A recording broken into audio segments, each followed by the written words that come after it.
Reputed नेता, 5 बार के विधायक, 2 बार के सांसद अफजाल अंसारी हैं।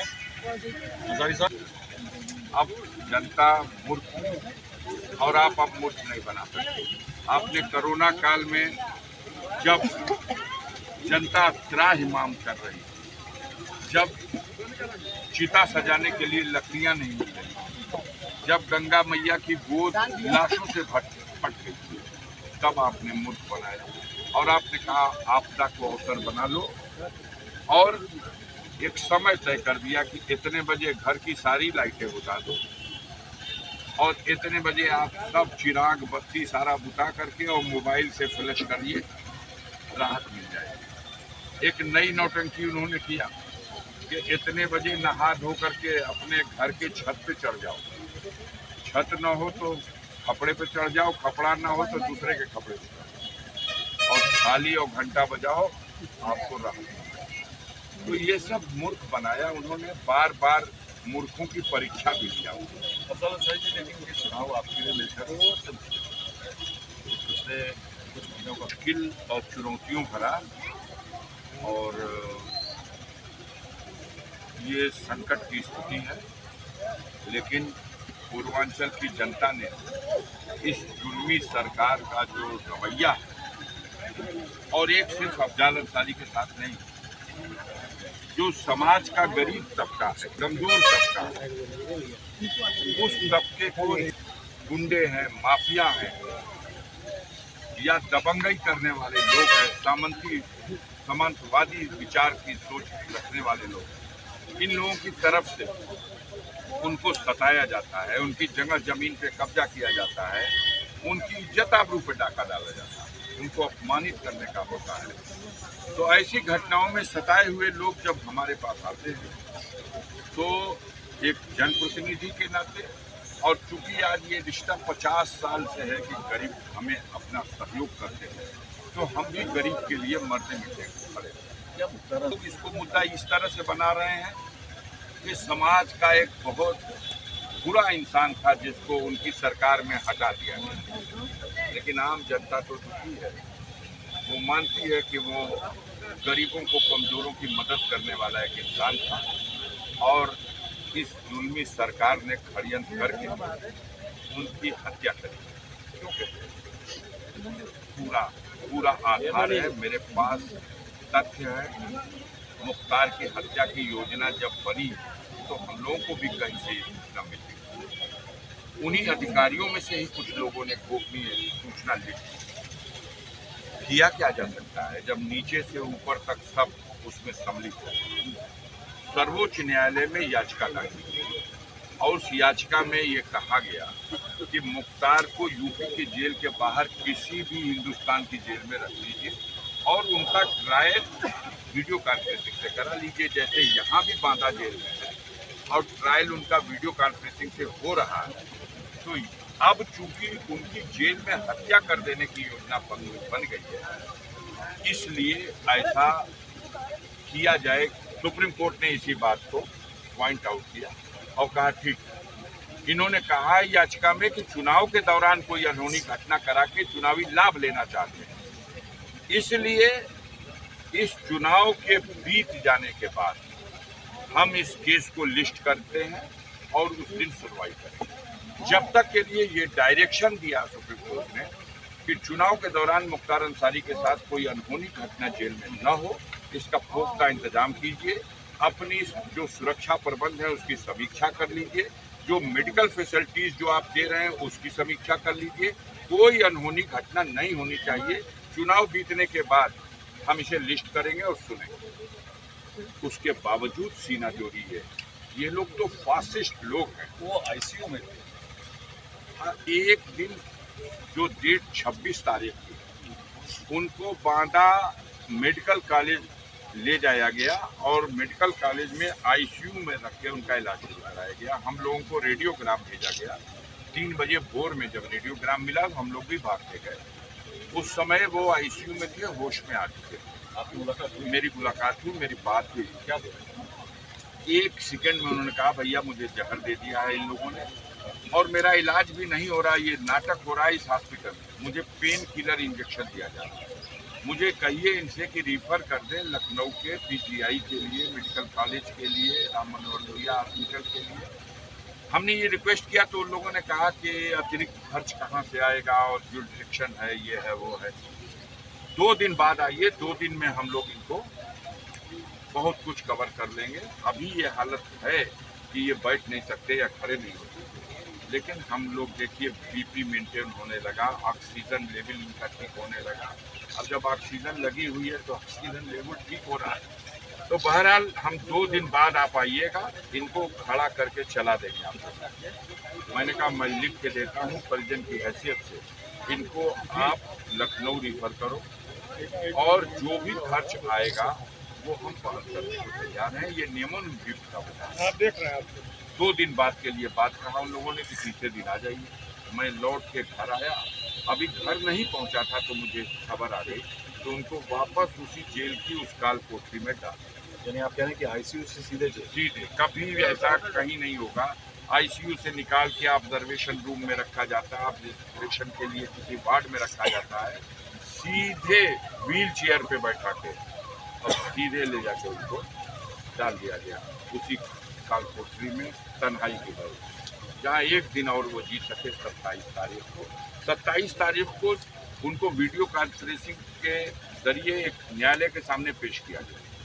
वो व्हील चेयर पे बैठे हैं, न्यायालय पूछ रहा है कि आपकी क्या हालत हो गई।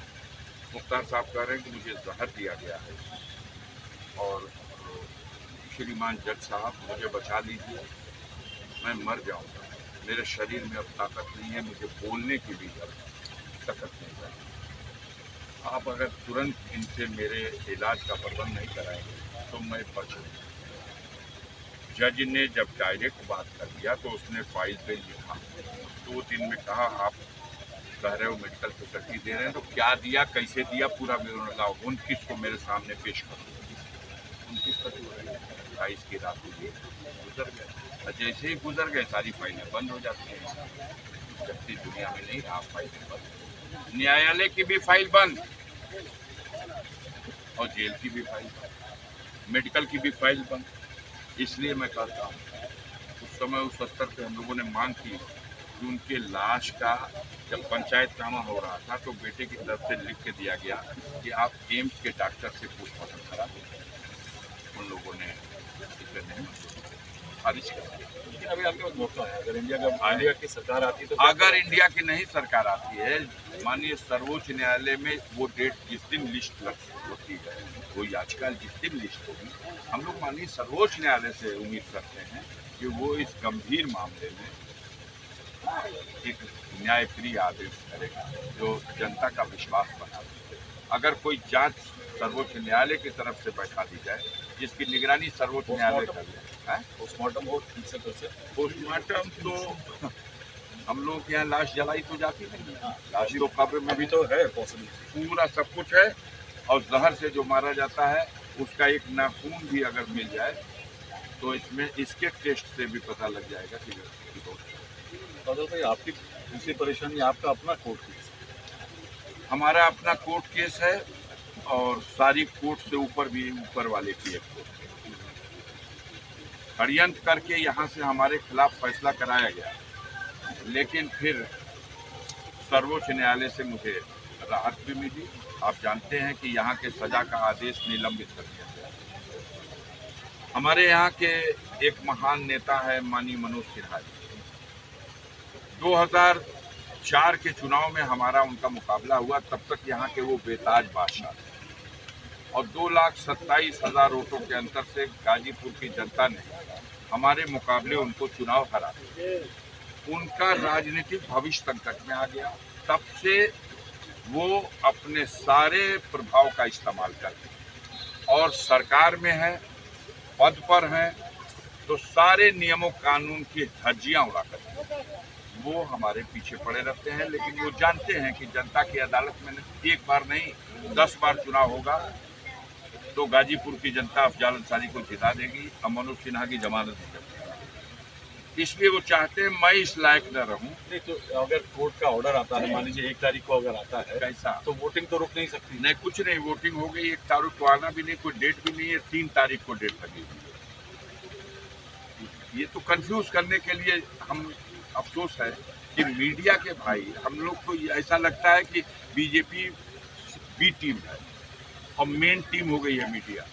यही लड़ रही, यही झूठ बोल रही, यही गुमराह कर रही जनता को। तो मान लीजिए 3 तारीख को फैसला कोई आता है, 3 तारीख को हमारे खिलाफ फैसला आएगा, ये कौन जानता है? बिल्कुल, ये षड्यंत्र करने वाला जान सकता है। मैं और कानून उस रास्ते से हमारा जो देखना है 100% मैं बेदाग बरी होऊंगा और गाजीपुर की जनता देखेगी और उन लोगों के मुंह में काली होगी। आपका परिवार का एक बहुत ही सुनहरा इतिहास है, यानी आपकी परिवार की हिस्ट्री अफगानिस्तान से पाकिस्तान में गिनी जाती है। जी, तमीम अंसारी साहब कांग्रेस के अध्यक्ष रहे जी। ब्रिगेडियर उस्मान जो थे, उन्होंने एक समय पे ऐसा आया जब उनको पाकिस्तान ने कहा कि हमारी फौज में आ जाइए, तो उन्होंने कहा मैं अपने मुल्क में रहूँगा। उसके बाद एक समय तक सबसे सीनियर फौज में शहादत देने वाले जंग में पहली बार फर्स्ट आज भी सबसे टॉप ऑफिसर्स शहादत देने वाले जंग में ब्रिगेडियर साहब। ये माफिया बाहुबली टैग कहाँ से आया? ये टैग मनोज सिन्हा और भारतीय जनता पार्टी और सारे सामंतवादी विचार रखने वाले वो ताकतें जो मुख्तार के सामने से मुकाबला करने की स्थिति में नहीं थे, तो वो षड्यंत्र करके बदनाम करने के लिए एक नैरेटिव बनाने में मीडिया के मदद से वो सफल हुए। लेकिन पूर्वांचल की जनता असलियत जानती है। ये बाहर दूर दराज के लोग हो सकता है गुमराह हो गए हों, लेकिन वो भी आते हैं तो उनको उनकी सच्चाई और हकीकत का पता चलता है। मुख्तार अंसारी बीएसपी के भी साथ रहे, लेकिन ऐसा एक समय आया जब बीएसपी सरकार के दौरान उनके कॉन्वर्सेशन फोन के पुलिस ने लीक कर दिए। ये क्या सिस्टम रहा? कभी एलएनजी खरीदने का आरोप। अब देखिए, आरोपों से भरी हुई पूरी जिंदगी है उनकी, लेकिन जो भी आरोप है कभी ये आरोप नहीं मिलेगा कि कोई एक सामान्य आदमी, कोई एक गरीब आदमी, कोई एक मजबूर इंसान जिसका रोना कभी मुख्तार ने दिखाया। बड़े बड़े दुर्दांत अपराधी जो गरीबों को सताने वाले लोग, ये मुख्तार से घबराते थे और मुख्तार अंसारी गरीबों के हित में खड़े होकर के उन जालिमों से मोर्चा लगाते थे। जो वास्तविक स्थिति है वो ये है, प्रस्तुत जिस तरह से कर दी जाए। यहाँ के गरीब, यहाँ के कमजोर लोग ये जानते हैं जिस दिन ये लोग रास्ते से हटा दिए जाएंगे उस दिन इन जालिम ताकतों का मुकाबला करने वाला अभी पैदा नहीं है। आगे आने वाले दिनों में कोई पैदा हो जाए। पूर्वांचल में क्या स्थिति है? आपके इलाके में सब सारी सीटें जो हैं आपके पास हैं? सारी सीटें बीजेपी हार रही है। पूर्वांचल में क्या है? पूर्वांचल की ही बात कर रहा हूँ। जो पिछला फेज गया है 14 सीटों का, 14 सीटों में शायद 2 सीट जीत जाए बीजेपी, 12 सीटें हार रही। इस 13 सीटों का आलम यह है मोदी की सीट भी खतरे में। ये विधानसभा में क्या हुआ था इस इलाके में पूर्वांचल में?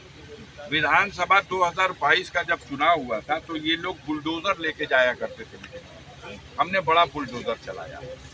तो आप अगर देखोगे सरकार तो उनकी बन गई, लेकिन अंबेडकर नगर को उठा लीजिए, 1 सीट बीजेपी को नहीं मिली।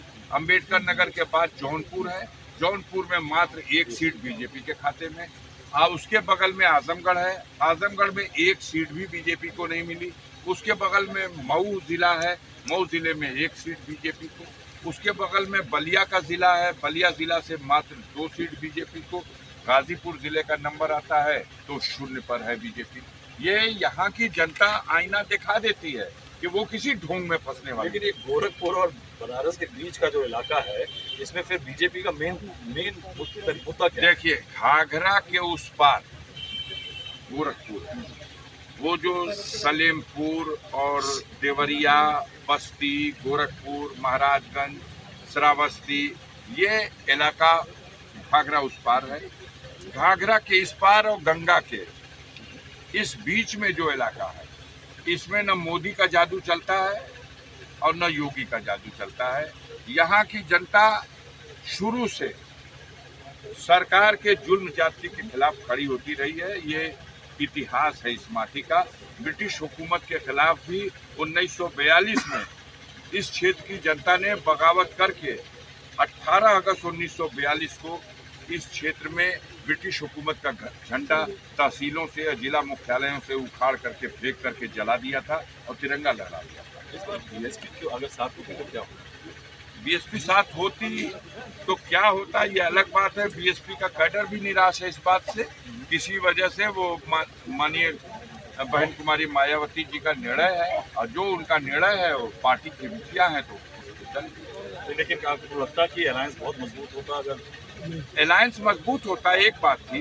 लेकिन बाबा साहब भीमराव अंबेडकर के नक्शे कदम पर चलने का दावा करने वाली बीएसपी, मानवर कांशीराम के द्वारा स्थापित की गई ये बीएसपी, इसका सपना था कि हम सत्ता की मास्टर की अपने हाथ में लेंगे। लेकिन आज भारतीय जनता पार्टी की साजिश है और भारतीय जनता पार्टी की दमनकारी नीति है, जिसके चलते बसपा को मजबूर कर दिया जा रहा कि वो किसी अलायंस का हिस्सा नहीं बनेगी। और इसका परिणाम ये हुआ कि विधानसभा के चुनाव में बसपा अलग चुनाव लड़ी और 403 विधानसभा में मात्र 1 सीट जीती।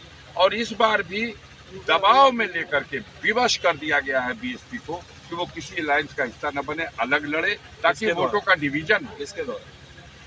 सत्ताधारी दल के द्वारा, सत्ताधारी नेताओं के द्वारा, जिन्होंने केजरीवाल को बंद किया, जिन्होंने हेमंत सोरेन को बंद किया, जिन्होंने अफजाल अंसारी को बंद किया, जिन्होंने आए दिन पूरे देश में विरोध करने वाले नेताओं को झूठे मामलों में फंसा के बंद किया, उन्होंने ही बहन जी को डरा करके इस बात के लिए मजबूर किया। यही असलियत। क्या आपको लगता है कि ये जो अतीक अहमद साहब के साथ हुआ या मुख्तार अंसारी के साथ हुआ, ये एक पैटर्न है? नहीं, देखिए, ये अहंकारी लोग हैं, ये अहंकारी लोग हैं, ये पापी लोग हैं, जनता को भ्रम में ला करके झूठ बोल के सत्ता में आ गए तो हैं। कहते हैं हम लॉ एंड ऑर्डर ठीक कर रहे हैं। अगर लॉ एंड ऑर्डर ठीक है तो अमित शाह और योगी जी ये फोर्स हटा के सड़किया पे आ जाए, अपने अगल बगल की फोर्स हटा दे। कहते हैं ना कि 12 बजे रात को महिलाएं चल सकती हैं, अपने 12 बजे दिन में चल के दिखा दे। फोर्स हटा के अपने 12 बजे दिन में चले, जनता वो स्वागत करेगी कि वैसा ही एक को बाल नहीं है, तो शायद कभी बाल ही ना है।